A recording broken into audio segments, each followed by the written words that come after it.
సేవకుడు నిలబడి వాక్యం చెప్తున్నాడు, మనం అలాగా పని చేస్తూ ఉంటే సేవకుడు వాక్యం చెప్తున్నప్పుడు సేవకుడు మనసు నొచ్చిందనుకో, దేవుని మనసు నొచ్చినట్టే. దేవుని మనసు నొచ్చిందనుకో,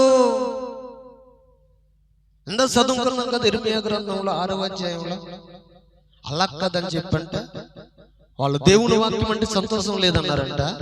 దేవుని వాక్యం అంటే సంతోషం లేదని చెప్పినప్పుడు గమనించండి, కనులైన వారి దగ్గరికి వెళ్దామని చెప్పి ఆయన బయలుదేరాడంట దేవుడు. చూడండి ఇర్మియా గ్రంథము 6వ అధ్యాయంలో ఎవరి దగ్గరికి వెళ్దామని బయలుదేరాడు దేవుడు అంటే, కనులైన వారి దగ్గరికి వెళ్ళాలని ఆయన సిద్ధపడ్డాడంట. సిద్ధపడినప్పుడు వారు కూడా ఎలా ఉన్నారంటే వాళ్ళకిలాగనే ఉన్నారంట. స్తోత్రం చెప్పండి గట్టిగా. 14వ వచనంలోనా 13వ వచనంలో చూడండి ఇర్మియా గ్రంథము 6వ అధ్యాయంలో మనం చూస్తే, ఇర్మియా గ్రంథము 6వ అధ్యాయం 13వ వచనం చూస్తే, అల్పులునేమి గనులందరూ మోసము చేసి దోసుకుని వారు ప్రవర్తనలేమి యాచకులేని అందరునంట వంచకులై సమాధము లేని సమయమున సమాధానం చెప్పుచు అమ్మా ప్రజలకునంట గాయమును పైన మాత్రమే బాగు చేయు. స్తోత్రం చెప్పండి, గట్టిగా చెప్పండి, గట్టిగా చెప్పండి అమ్మా, చెప్పండి హల్లెలూయా. ఏమన్నాడండి ఇక్కడ? అన్నాడు గనులు లేని అల్పులు లేని అమ్మ ప్రవర్తనలనైనా గమనించండి, యాజకులనైనా వాళ్ళందరూ అంటే ఎలాగున్నారంటే, ఈనాడు సేవ చేయవారు కూడా ఎలాగున్నారంటే భయంకరమైన దుస్థితిలో ఉండిపోయారు. వాళ్ళంటే పై గాయాలే కడిగేవారుగా ఉన్నారంటే. చదవండి మాట, మరలా చదువుదాం అదే మాట. వారు గమనించండి, ప్రజలకున్న గాయములు పైన మాత్రమే బాగు చెయ్యుదురు, తమ మనసులో ఏ క్రియలు చేయనందున సిగ్గుపడవలసిన వచ్చును గాని వారు ఏమాత్రమును సిగ్గుపడరంట. స్తోత్రం చెప్పండి గట్టిగా. ఏం పడరంట? ఏమాత్రమును సిగ్గుపడరు. అవమానమును అని వారితో తోసనే లేదే గనుకను పడిపోవారితోనంటే వారు పడిపోదురు. నేను వారిని విమర్శన కాలమనంటే వారిని తొట్టిళ్ళు చేసి యెహోవా సెలవిస్తున్నాడు. స్తోత్రం చెప్పండి గట్టిగా. అందుకు 16వ వచనం అన్నాడు, యెహోవా ఇలాగ సెలవిస్తున్నాడు, మార్గంలో నిలిచి చూడండి, పురాతన మార్గములను గురించి విచారించండి, మేలు కలుగు మార్గం ఏదో అడిగి అందులో నడుచుకున్నవలెను, అప్పుడు మీకు నెమ్మది కలుగును. స్తోత్రం చెప్పండి. అయితే వారు ఏమన్నా తెలుసా? అయితే వారు మేము అందులో నడుచుకున్నాము అని అంట డేకాడేకులుగా చెబుతున్నారు. స్తోత్రం చెప్పండి. మాకు వాక్యం వద్దు, దేవుడు వద్దు, ప్రార్థన వద్దు, మందిరం వద్దు అని నేరుగా దేవునితో మాట్లాడుతున్నారంట వాళ్ళు. స్తోత్రం చెప్పండి గట్టిగా. ఆనాడు కాదు ఈనాడు కూడా సమాజము అలాగే కనబడతా ఉన్నదంట, అలాగే కనబడుతున్నాడు. ఒకటి త్రోవ పక్కన పడిన కొన్ని విత్తనాలు, రెండోది మన్ను లేని రాతి నేలను పడిన కొన్ని విత్తనాలు, మూడోది గమనించిన ముళ్ళ తుప్పలలో పడిన విత్తనాలు. చూడండి, త్రోవ పక్కన పడిన విత్తనం ఎవరంటే చెప్పండి, వినగానే దుష్టుడు ఎత్తుకెళ్ళిపోతాడు, మన దగ్గర ఉండదు అది.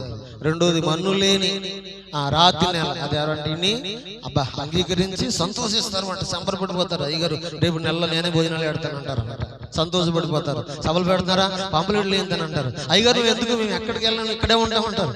ఆ టైంలో ఏదైనా కష్టం వచ్చినప్పటికీ చాలా ఇబ్బందిగా ఉంది అయ్యగారు, ఇంట్లో మేము రామండి అయ్యగారు, హల్లెలూయా, ఎవలేమయ్యారు, మమ్మల్ని కేకేద్దండి అయ్యగారు, మమ్మల్ని పిలవద్దండి అనేవాళ్ళు కూడా ఉంటారు అన్నమాట. స్తోత్రం చెప్పండి.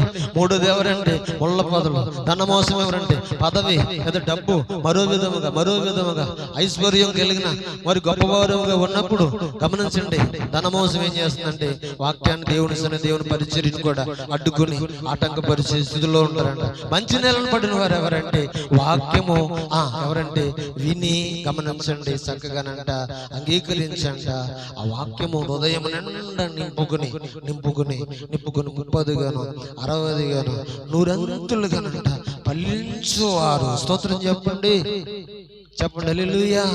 మనం ఎలా ఉండాలి చెప్పాలి, మనం ఏ విధంగా ఉండాలి? త్రోవ పక్కన ఉన్న వారి వల్లే ఉండాలా? మన్ను లేక రాతి నేల వలె ఉండాలా? ముళ్ళ తుప్ప. ఒక మాట చెప్తున్నాను, సొలొమోను ఒక మాట అన్నాడు, గొప్ప ధనవంతుడు. దేవుడు సొలొమోను రాజుగా నియమించాడు, గొప్ప ఐశ్వర్యం ఇచ్చాడు. సొలొమోను దేవుని ఏమని అడుగుతాడు తెలుసా? ప్రభువా, ఏమని అడిగాడంటే 2 దినవృత్తాంతాల గ్రంథము 1వ అధ్యాయము 7వ వచనంలో, నాయనా ఏమన్నాడు? నాకు అన్న వస్త్రాలు ఇస్తే చాలు, నాకు లోటు లేకుండా అన్న వస్త్రాలు ఇస్తే చాలు, నాకు మరి ఏమి ఎక్కువ వద్దు. ఒకవేళ ఎక్కువ వద్దు, నిన్ను ద్వేషిస్తానేమో, నిన్ను నిందిస్తానేమో, నేను ఎదుట నేను ఒకవేళ పాపం చేసిన వాడు అవుతానేమని చెప్పి ఆ సందర్భాన్ని సామెతల గ్రంథం 30వ అధ్యాయంలో ఆ సందర్భాన్ని మనం చూడొచ్చు. నాకు అన్ని సరిసమానంగా కావాలని చెప్పి సొలొమోను అడిగాడు. ఈరోజు నీకు కార్లు ఉండొచ్చు, పొలాలు ఉండొచ్చు, పదవులు ఉండొచ్చు, డబ్బు ఉండొచ్చు, నీకు ఎన్నున్నా సరే దేవుని వాక్యానికి విరోధంగా, దేవుని వాక్యాన్ని అణిచివేయవారు, దేవుని మందిరానికి విరోధంగా పనిచేసేవనుకో, ఇక్కడ బైబిల్లో కీను అనే రాజు ఏ విధంగా సమస్తం కోల్పోయాడు, బానిస బతుకెళ్ళిపోయాడు, అప్పగించబడి ఆ రీతిగా ఉంటుంది. అలాగే రాత్రి నెల పడిన వారి స్థితి అనేది ఎలా ఉండదంటే, చీకటిలో నుండి పళ్ళు కరుగుతూ వేదన పడే స్థితిలో ఉంటారని వాక్యం ఉంది. సూత్రం చెప్పండి. వాక్యం లేకపోతే ఎలా ఉంటామంటే ఎండిని గడ్డి స్థితిని కలిగి మనం ఉంటాం, జీవం లేని వారిగా ఉంటాం. కానీ మన మనసును దేవుని వాక్యం కొరకు సిద్ధపరచుకుంటే, మన హృదయములో దేవుని వాక్యం ఎత్తబడితే, దేవుని వాక్యంతో మనం నింపబడితే, బైబిల్ అంటుంది యోహాను సువార్త 15వ అధ్యాయంలో, నా యందు మీరును మీ యందు నా వాక్యము నా మాటలు నిలిచి ఉంటే మీకు ఏది ఇష్టమో అడగండి, అవన్నీ మీకు సమృద్ధిగా ఇస్తాను అన్నాడు అన్నమాట. స్తోత్రం చెప్పండి. నిజమే, దేవుని యొక్క వాక్యముతో ప్రతి వారం కూడా ఏం చేయాలంట? నింపబడాలంటే మన మనసులను దేవుని సముఖంలో దేవుని వాక్యం వినడానికి మన మనసులను సిద్ధపరుచుకున్న వారుగా ఉండే, అబ్బా దేవుడు మనుషులు కాదని సంతోషించేది, దేవుడు మనల్ని చూసి దేవుడు సంతోషిస్తాడంట. స్తోత్రం చెప్పండి. నిజమే కదా? యెహోవా సన్నిధిలో బైబిల్లో దినవృత్తాంతాల గ్రంథంలో మనం చూడొచ్చు. దినవృత్తాంతాల గ్రంథంలో యెహోషువపాతు చూడు దేవుని సన్నిధిలో ఏం నిలిపాడు. చూద్దాం, ఒక మాట చూసుకుని వాక్యాన్ని ముగించుకుందాం, సమయం అయిపోతుంది. 2 దినవృత్తాంతాల గ్రంథంలో ఒక మాట చూద్దాం. మొదటి, యెహోషువపాతు దేవుని సమ్ముఖంలో ఏమి నిలుచుకున్నాడో, ఏమి నిలుపుకున్నాడో, ఏమి నిలిపి దేవుని సట్టు తిరిగి ప్రార్థన చేయవాడుగా ఉన్నాడు. మనం చూద్దామా? యెహోషువ చూద్దాం, ఒక మాటను చూద్దామా? 2 దినవృత్తాంతాలు 20వ అధ్యాయం 3వ వచనంలో, అందుకు యెహోషువపాతు భయపడి యెహోవా యొద్ద విచారించుటకు మనస్సు నిలుపుకుని యూదా అంతటా ఉపవాస దినమును ఆచరించవలనని సాటించాడంట. స్తోత్రం చెప్పండి. ఏమి నిలబడంట? మనం ఏం నిలపాలి? దేవుని సన్నిధిలో మనస్సు నిలిపి, దేవుని సన్నిధిలో మన వాక్యం వినడానికి మనస్సు నిలుపుకున్న వారు ఉండాలి. నువ్వు తాగుతున్నావని మాట్లాడొచ్చు, లేటుగా వస్తున్నావని మాట్లాడొచ్చు, అన్యాచారాల్లో ఉన్నావని మాట్లాడొచ్చు, వ్యభిచారం చేస్తున్నావని మాట్లాడొచ్చు, అబద్ధం ఆడుతున్నావని మాట్లాడొచ్చు, మరో విధముగా ఉన్నావని మాట్లాడొచ్చు. సరి చేసుకుంటానికి ఇష్టపడాలి. లోపాలు ఉంటే సరి చేసుకుని దేవుడితో తిరగాలి. కొందరు ఏమంటారండి, లేదండి పాస్టర్ గారండి నోటికి ఏదో మాట్లాడుతున్నాడండి, ఎలా మాట్లాడితే అలా మాట్లాడుతున్నాడండి, చాలా బాధ కలుగుతుందండి. హల్లెలూయా. హాస్పిటల్కి వెళ్తాం, కాలు చెయ్యో కడుపు నొప్పు తలో అన్ని టెస్టులు చేయాలి. ఏ మూలలో ఏ జబ్బు ఉందో డాక్టర్ గారు మెడిసిన్ రాస్తాడు, అన్ని మెడిసిన్ వాడాలి. నేను వాడను, మళ్ళీ యథా ప్రకారంగాను అమ్మో ఆ హాస్పిటల్కి వెళ్తే అన్ని టెస్టులు అంటున్నాడు, అన్ని మెడిసిన్ రాస్తున్నాడు, బాబోయ్ అని హాస్పిటల్కి మానేసిన రాసిన మెడిసిన్ వాడకపోయినా ఎవరికి ప్రమాదం? డాక్టర్ ప్రమాదమా? అమ్మా ఎవరికే? వాళ్ళకే. హల్లెలూయా. నిజమే కదా? దేవుడు అనేక సార్లు నాతో మాట్లాడాడు. నేను లోబడకు తిరిగాను, తిరిగినంత కాలం అనేకమైన ఇబ్బందులు పడ్డాను. ముక్కు బోన్ ఇరిగిపోయింది, పొన్ను ఇరిగిపోయింది, కాలుకండ ఇరిగిపోయింది, బోలని ఇబ్బందులు పడ్డాను, అనేకమైన నష్టాలు కష్టాలు పడ్డాను. అప్పుడు దేవుని తోటి తిరిగాను, నీతో ఉంటాను బాబు, ప్రత్యేకించబడి ఉంటాను ప్రభు అని చెప్పి దేవుని సమర్పణ చేసుకున్నాను. హల్లెలూయా. నిజమే, సంవత్సరంలో 2-3 సార్లు యాక్సిడెంట్ అవుతూనే ఉండి నేను ఎప్పుడైతే ప్రత్యేకపరుచుకున్నానో దేవుడు పరిపూర్ణంగా నన్ను కాపాడి నన్ను రక్షిస్తానే ఉన్నాడు. స్తోత్రం చెప్పండి. ఎక్కడికి వెళ్తే అక్కడికి వెళ్తే అక్కడ అద్భుతాలు చేస్తానే వచ్చాడు. ఈ లోకంలో సమాజంలో మనుషులు మనకు అక్కర్లా. మనుషులు మనం నమ్ముకుని, ఈ లోకాన్ని నమ్ముకుని మన లోకంతో పాటు మనుషులతో పాటు మనం వెళ్ళేవారు మనం అనుకో, మన కష్టం వచ్చినప్పుడు నష్టం వచ్చినప్పుడు పలకరించి వెళ్ళిపోతారేమో కానీ మనతో పాటు ఉండరు, మనతో పాటు నిలబడరు. కానీ దేవుని కొరకు మనం నిలబడితే, దేవుని కొరకు మనం ప్రత్యేకించబడిన వారుగా ఉంటే గమనించండి, మనుషులలాగా దేవుడు అంటే కష్టంలో మనల్ని విడిచిపెట్టి వెళ్ళేవాడు మాత్రము కాదండి. ఎక్కడ పడిపోయినా, ఏ స్థలంలో పడిపోయినా దేవుడు ఏం చేస్తాడంటే మనం కీర్తన గ్రంథంలో చూడొచ్చు కదా. గమనించండి, ఎక్కడ పడిపోయినా ఆయన లేవనెత్తుతాడంట. ఎందుకంటే ఆయన మన చేయి పట్టుకునే ఉంటాడంట. ఆయన మనం నడిపించే దేవుడుగా ఉంటాడు. స్తోత్రం చెప్పండి. అటు కృపను దేవుడు మనకు అనుగ్రహించును గాక. అలాగే ప్రతి ఆదివారం శుక్రవారం కావచ్చు దేవుని వాక్యం కొరకు, దేవుని సన్నిధి కొరకు మన మందిరాన్ని, మన మనసులను సిద్ధపరుచుకోవాలి. ఒక మాట చెప్తున్నాను, ఆమోసు గ్రంథం 4:12 ఉండదు, వాళ్ళు నా మందిరములో కనపడినట్లుగా వాళ్ళు సిద్ధపరుచుకున్నాడు. ఈ మాట చూడండి, ముగించేసుకుంటా. ఆమోసు గ్రంథము దేవుని మందిరములో కనపడటానికి, ఎక్కడ కనపడటానికి?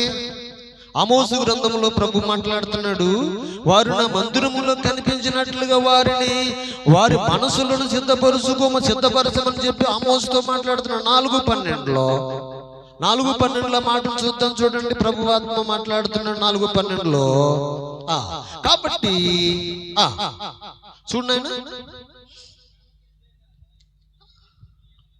12వ వచనం అన్నాడు, కాబట్టి ఇశ్రాయేలీయులారా మీ ఎడల నేను ఇలాగూ చేయుదును గనుక ఇశ్రాయేలీయులారా మీ దేవుని సన్నిధిని కనబడుటక మీరు సిద్ధపడాలి. దేవుని కాదని ఏం చేస్తాం? మందిరాన్ని కాదని ఏం చేస్తాం? ఆరాధన కాదని ఏం చేస్తాం? వాక్యం కాదని ఏం చేస్తాం? హల్లెలూయా, హల్లెలూయా. మాకు పని పాట లేక కాదు, ఎవరు వచ్చినా రాకపోయినా, ఎవరున్నా లేకపోయినా, ఒక సమయాన్ని ఎవరు రావట్లేదు కదా, ఎందుకులే మానేద్దామని చెప్పి మానేస్తే దేవుడు 3 మొట్టుకెళ్ళి విడిచాడు. హల్లెలూయా. ఒక మాట చెప్తున్నా, నోవాహు వాడు సిద్ధం చేసుకో, నాశనం రాబోతుందని చెప్పాడు. నోవాహు వాడని సిద్ధం చేశాడు, చెప్పాడు. విన్న వాళ్ళు రక్షించబడ్డారు, విన్న వాళ్ళు నాశనం చేయబడ్డారు. స్తోత్రం చెప్పండి. నా విషయం అంతే, దేవుడు ఏర్పరిచాడు, ఇక్కడ నిలవబెట్టాడు. నా వంతు యావత్తు దేవుడు అప్పగించిన పనిని కృషి చేస్తున్నాను, బోధిస్తున్నాను, నిలబెట్టాడు కనుక విన్న వాళ్ళు రక్షించబడతారు, బాగుపడతారు. విన్న వాళ్ళకి నేను భాగ్యుడిని నేను మాత్రము కాదు. స్తోత్రం చెప్పండి. ఎవరైనా సరే, వెళ్ళిపోయినోళ్ళైనా, వచ్చేవాళ్ళైనా, మానేసిన వాళ్ళైనా, మానవులైనా, ఎవరైనా నా వంతు నా కృషి నేను చేస్తున్నాను, దేవుడు అప్పగించిన పనిని చేస్తున్నాను. ఎందుకంటే యెహోషువ అన్నాడు, నేను నా ఇంటి వారును అన్నాడు. మీరందరూ కలిసి అనలేదు, మీ ఇష్టం, మీ జీవితాలు అన్నాడు. అంతే యెహోషువ గ్రంథం 24వ అధ్యాయంలో. నా విషయంలో కూడా అంతే. మీరింటే బాగుపడతారు, ఆశీర్వదించబడతారు, దేవుని కృపను పొందుకుంటారు. పిల్లల కృపతో నింపబడతారు.